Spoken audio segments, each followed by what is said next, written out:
setiap hari kita ngomongin band, setiap hari kita ngomongin musik, ya gitar harus dipegang, briefing, lagu tuh minimal 200 lagu dalam sebulan harus buat. Gitu, gue sendiri gitu ya, ketemu hampir bosan, makanya banyak kan anak-anak band tuh yang ribut, karena tiap hari ketemu, gak enak banget, dan ngomonginnya soal itu, dan jangan kira bosan, lu tanya aja Noah, siapa namanya, vokalisnya, gue lupa namanya, ya, tanya Maria, bener kan gak ada band, bosan dia, makanya belum nikah sekarang kan, bosan dia bingung. Yes. Gitu lah. Even teman-temannya pun pada cabut ya. Ini kan, nah ini akhirnya ada teman-teman yang berlogika terang, dia keluar.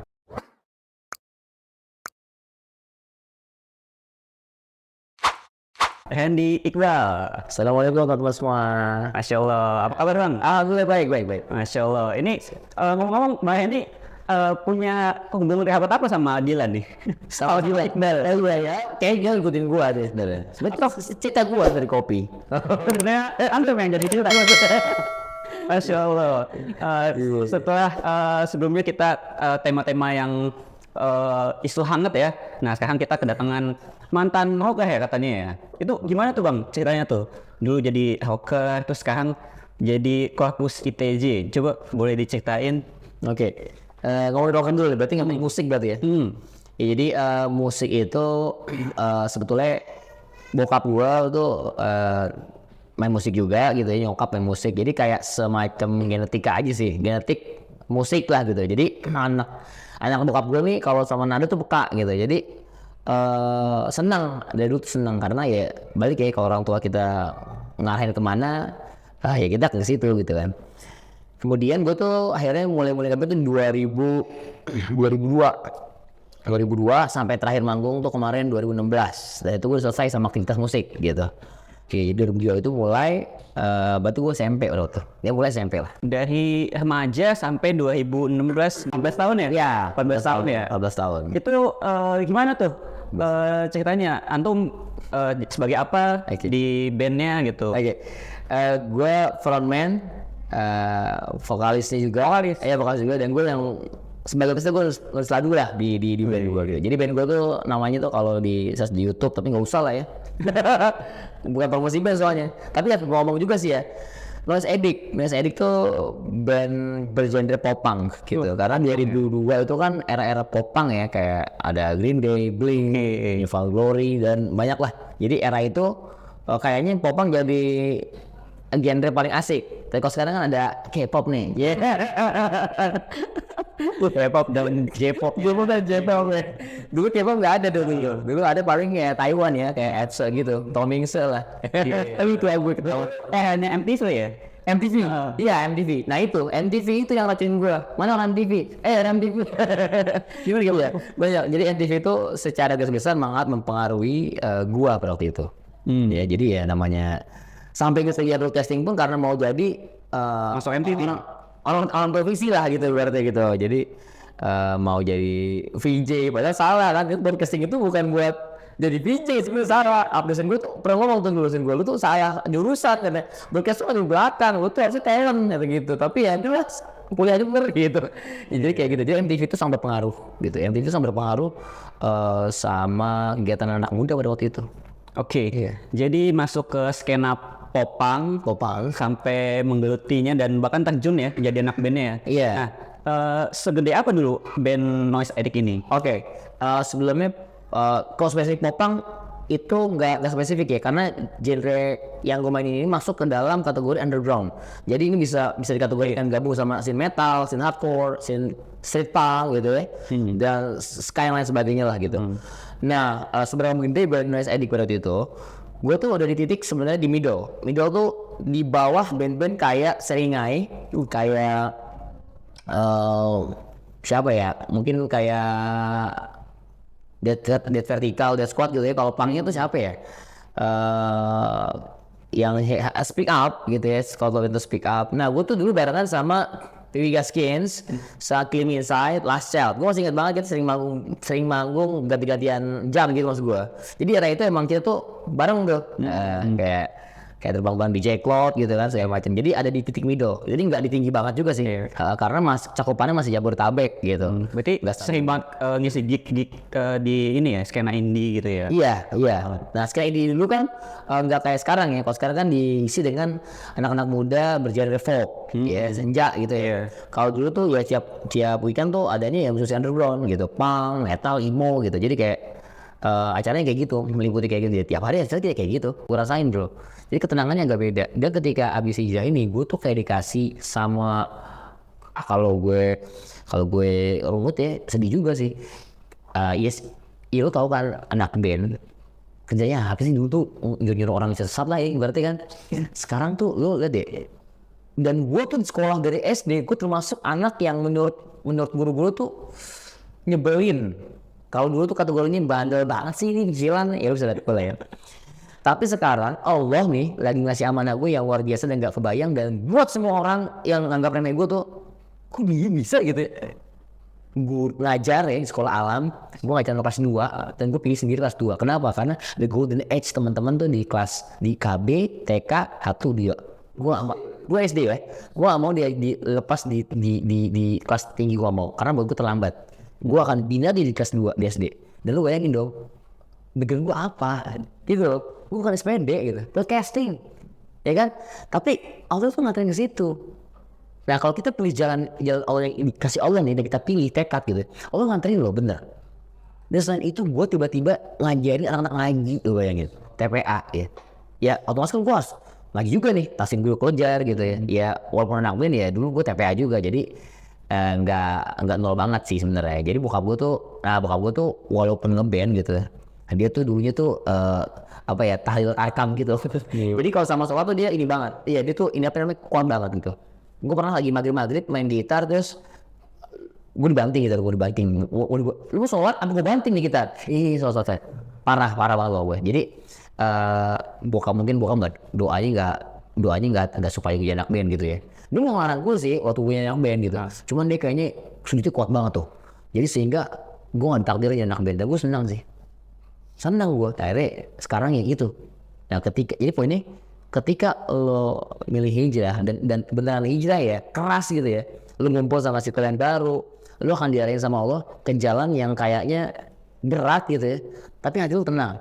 Dan lo kayak lu tuh jadi kayak berharga buat diri lu sendiri gitu loh. Ngerasa wah ini tugas gue nih berat banget nih. Dan itu ngerasa terawasi gitu. Gue gak boleh kan, gue udah ngajar nih. Gue gak boleh lagi nih ikut konser gitu loh.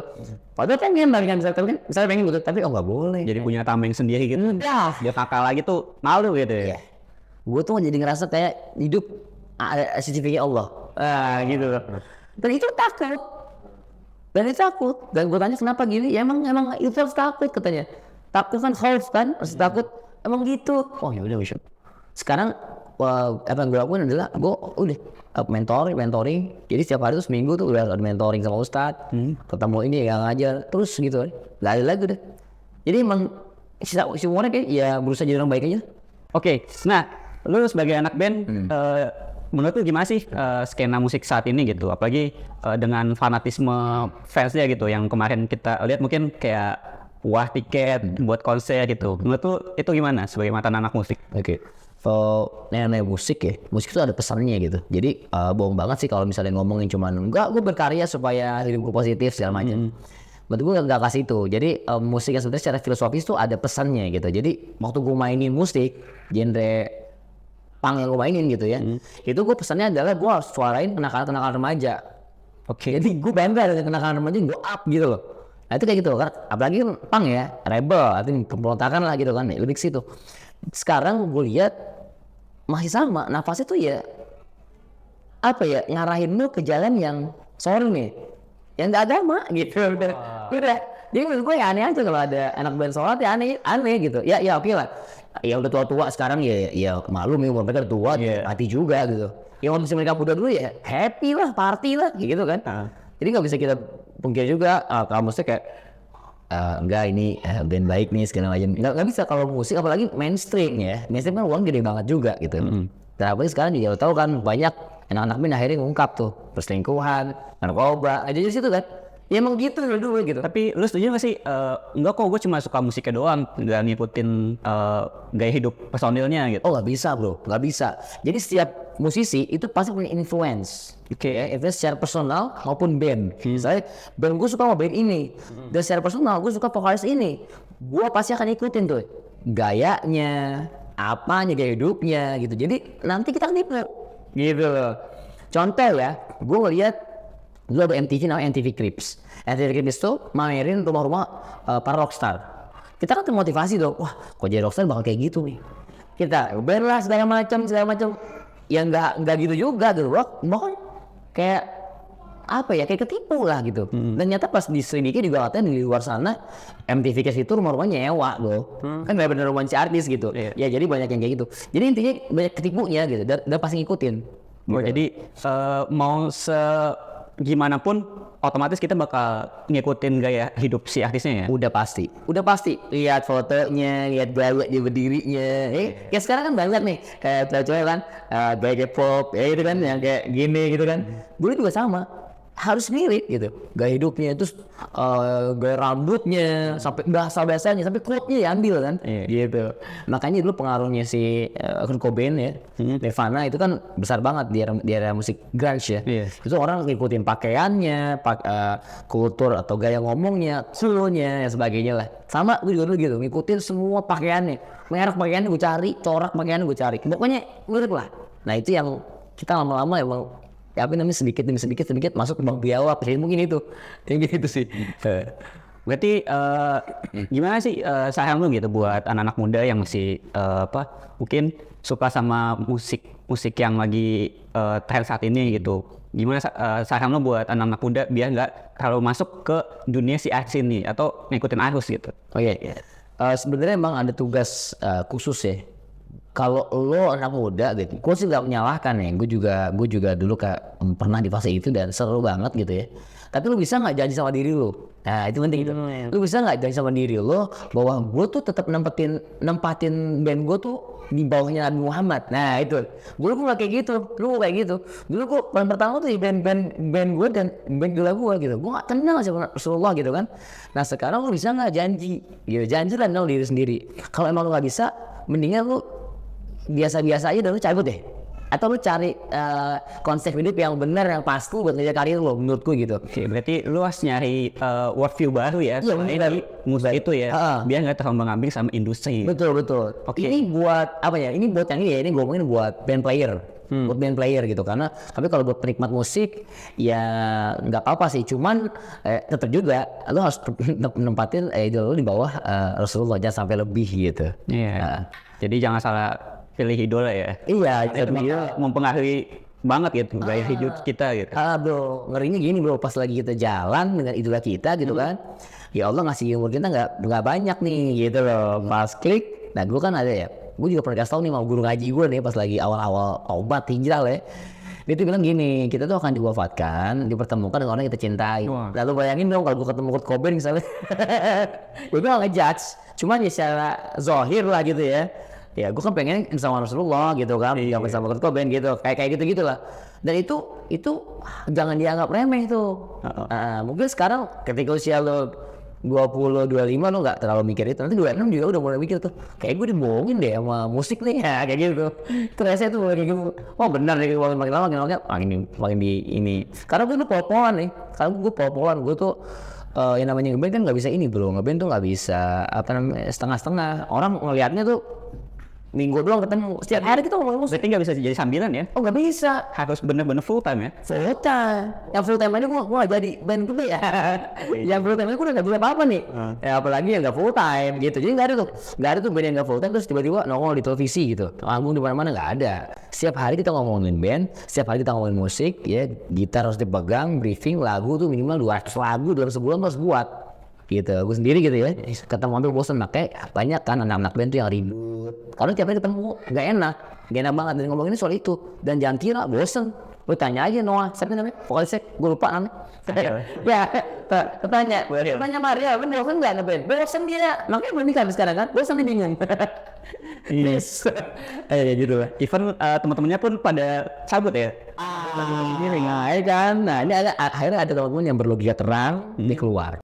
Dia bosen. Dan kita udah lihat podcast mereka kan. Iya, sorry nih, gue bukan just lagi bukan, tapi gue ngajak lo berpikir aja sebenarnya gitu. Jadi yang lain aja berpikir telah, oh iya juga ya, bosen nih. Udah kan. Iya, lu ngapain lagi gitu. Makanya itu ketika fase titik nadir lo, usia sama pengalaman hidup, berhenti, lo mikir sih. Kalau nggak mikir berarti dipaksa-paksa. Enggak, gue masih seru, mas. Bohong. Kayak gitu.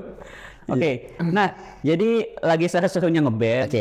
Udah masuk ke middle class anak-anak band ya. Nah, terus mutusin buat cabut. Itu gimana ceritanya? Wah, ini agak dalam juga sih nih. Jadi ketika abis nikah, malah gue seminggu abis nikah gue langsung masih ngeband lagi tuh. Wah, ada.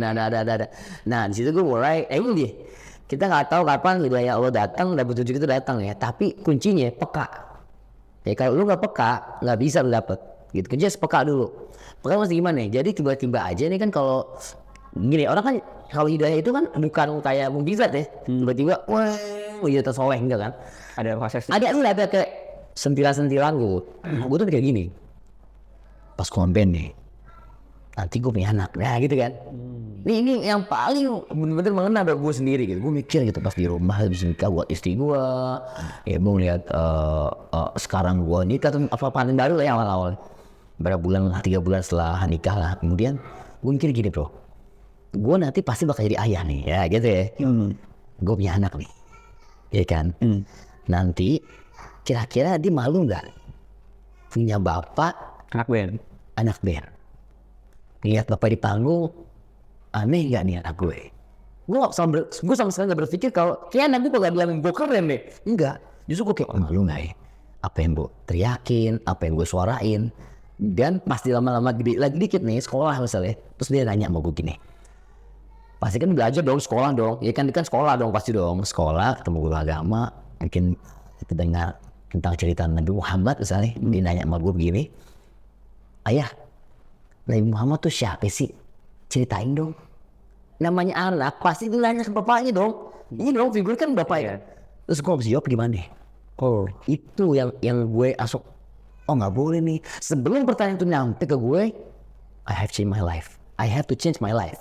Tapi ada dorongan nggak dari istri lo? Nggak ada. Jadi dari dalam diri ya? Dari dalam diri. Istri gue setelah gue. Istri gue tuh sangat support gue banget ya. Dari awal dia tahu juga aktivitas ke band gue, karena kenal dia lama juga. Dia ikut gue. Artinya dia support gitu. Oke lah gitu lah. Jadi banyak banget keajaiban setelah itu gitu. Oke lah, gue mulai mikir. Udah mulai dasar tuh ya. Band masih manggung, tapi udah mulai dasar. Wah gila nih. Bagaimana? Terus gue berpikir apa kalau gue keluar gitu aja egois nih gue nih. Akhirnya gue coba dikit-dikit ngerubah band konsepnya band punk tapi dakwah gitu.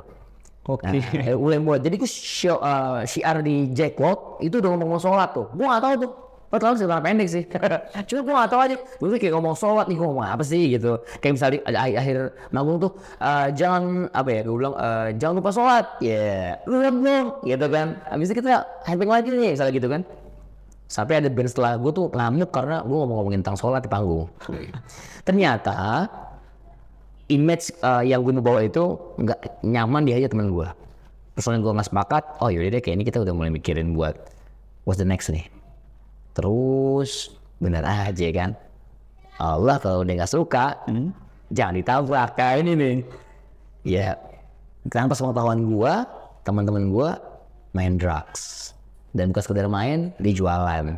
Ketangkep lah tuh kalau beberapa orang. Tapi lu nggak tahu tuh? Gue nggak tahu. Sama saya gue nggak tahu. Gue nggak tahu. Gue tahu dia nongkrong sama siapa gitu ya. Tapi gue masih nggak curiga karena kayaknya lu perekonomian lu sama gue nih. Kita kan teman rumah dan gue tahu kayak lu nggak mungkin dah. Karena gue kenal temen gue tuh anak rumahan banget gitu. Yang gak anak rumahan tuh gue ya. Yang paling rusuh, chaos gitu ya. Mereka gak rumahan gitu. Tapi kenapa mereka kayak ngebalap penakalan gue gitu loh. Wah gila nih. Gue selalu gini kan. Apa jangan-jangan gue cok mereka ngeband nih. Jadi kayak lost control gini. Nah itu beban sampai sekarang malah. Ngeri. Gitu makanya masih ada. Biasanya gak bisa gue maafin. Diri gue ini gak bisa.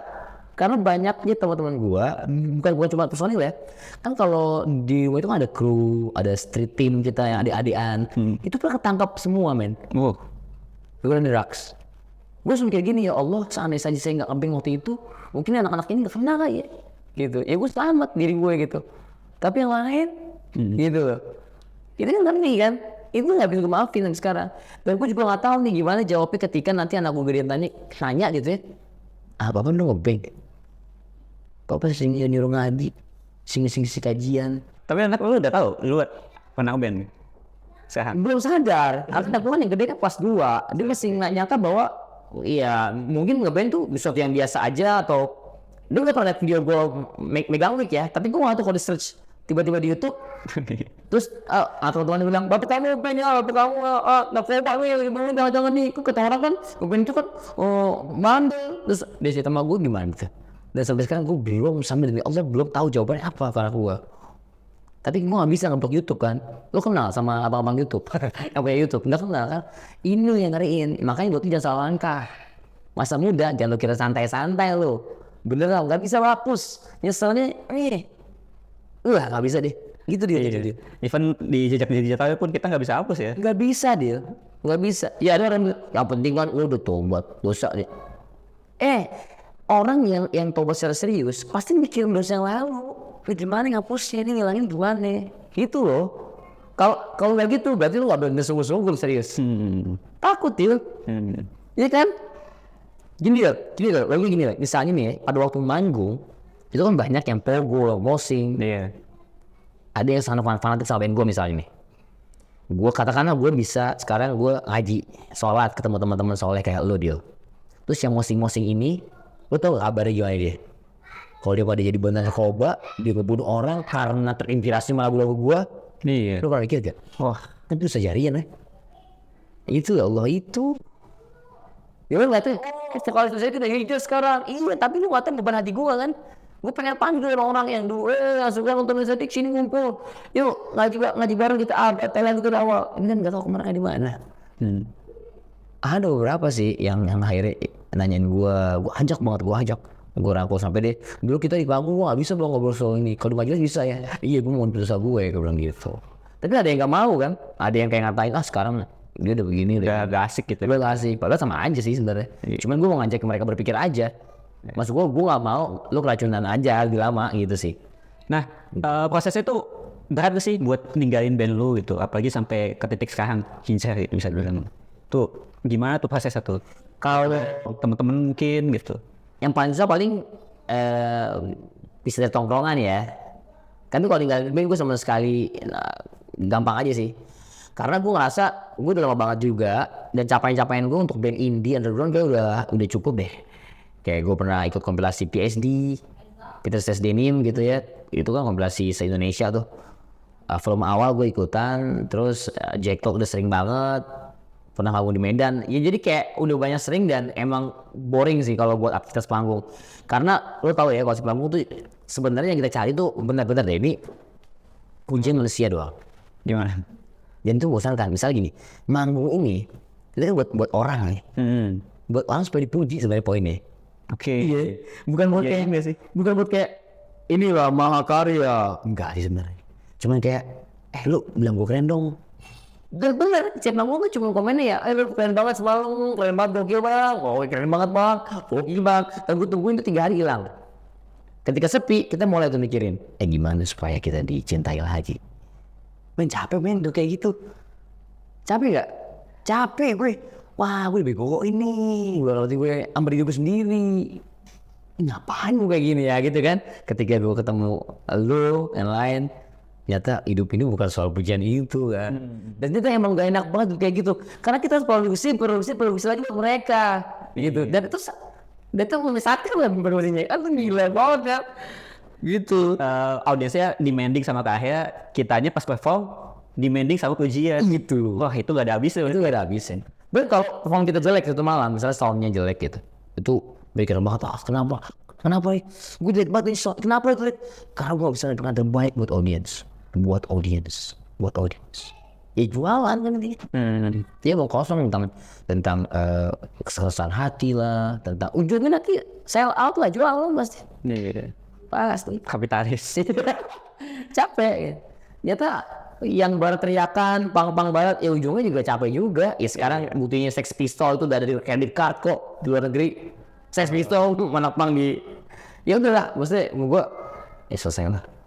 Gitu. Udah capek ya. Capek gitu. Nah itu gimana tuh prosesnya buat hijrah? Apa lu datangin ustadz kah atau gimana? Jadi awalnya banget tuh gue baca buku sebetulnya. Jadi ketika lagi proses kayak exercise itu, gue ke Gunung Agung ya kalau nggak salah gue. Nggak apa ya nyebut. Apa? Ya Gunung Agung, gue ada buku rilis gitu. Kemudian gue memang suka baca ya karena kan nulis lirik, ya kan nulis lirik sama nulis. Gue suka bacain cover kaset gitu, suka koleksi gitu, pokoknya gue suka baca gitu ya, suka baca. Walaupun nggak berat banget, tapi waktu itu gue kayak masuk kan kalau kita keresahan hati kan, itu kan suka deketin ya sama Allah ya. Enggak, jadi Allah tuh suka nawarin gitu loh, nawarin sesuatu yang kesini gitu loh. Saya nggak langsung ya, oh lu lagi gini loh ya, coba kesini. Jadi diarahin terus tuh kayak sesuatu yang penting lah. Perjalanan yang penuh makna per harinya. Gue ngeliat kalau aku tuh ada buku judulnya Kejahatan atas nama Yahudi karya Norman G. Finkelstein. Itu buku pertama yang gue baca tentang teori konspirasi Yahudi. Kebetulan banget di musik itu kan gak jauh-jauh nih, ya kan? DJ gak jauh nih, karena gue udah mulai pas di musik pun gue udah kayak ngerasa masa sih band itu konspirasi Yahudi gitu, masa sih? Ternyata bener kan? Nah itu bilangin ke situ Allah tuh buku tentang itu. Wah emang gak ada hubungan sama musik, tapi kayaknya kenapa kesini ya? Nah gue mulai tuh, jadi mulai ketagihan baca buku tentang konspirasi Yahudi gitu, gak apa-apa ini Yahudi gitu kan. Sampai kedua bukunya akhirnya gue beli lagi Synagogue of Satan. Itu karya Andrew Hickok, sama tentang Yahudi juga konspirasi, cuma lebih keren nih. Itu terus gitu. Nah barulah nih ketika gue dapet buku-buku itu kan gue makin liar dong di Twitter. Era Twitter ya gue bilang kan, makin kayak sok dakwah gitu loh, kayak gue tipe gitu konspirasi anti Yahudi lah gitu kan. Ya siapa sih? Kayaknya gue sih kalau anak band sebanget sampai segila-gila anak band pasti kalau Israel marah juga kan. Iya kan, marah juga. Kita mulai syiar. Nah ternyata di situ ada isu berbarengan, yaitu isu Indonesia tanpa Jil. Nah dan salah satu influence gue dalam musik yang ada di top punk yaitu Rocket Rockers gitu ya, yaitu vokalnya itu UC Rocket Rockers gitu. Ini kan termasuk influence, era gue influence banget di ini kan. Dia masuk dalam jajaran teman-teman Indonesia tanpa Jil. Nah wah ternyata anak band juga suaranya sama nih. Wah dia anak punk. Itu pasca dia keluar ya? Tahu kan? Pasca dia cabut dari band ya? Enggak, itu pas dia udah mulai resah. Tapi masih band? Masih. Dan gue tau kan proses dia memutuskan untuk tanggal segini gue panggung terakhir gue. Wah iya itu kayak ini ada apa nih? Dia pernah juga kan siar yang lewat rokok itu. Iya rokok anti rokok. Iya emang kalau Uce kan dia punya dulu tuh ikutan. Kalau kan Ucai man, kalau misalnya bener nih, kalau salah maaf nih, kalau nggak salah itu ikut gerakan Street 8 itu di musik itu, iya dia tuh di sebuah gerakan yang mana di musik punk, hardcore punk gitu. Jadi tapi dia nggak drugs, nggak smoke, nggak free sex. Nah dia selalu nyari tangan di sini.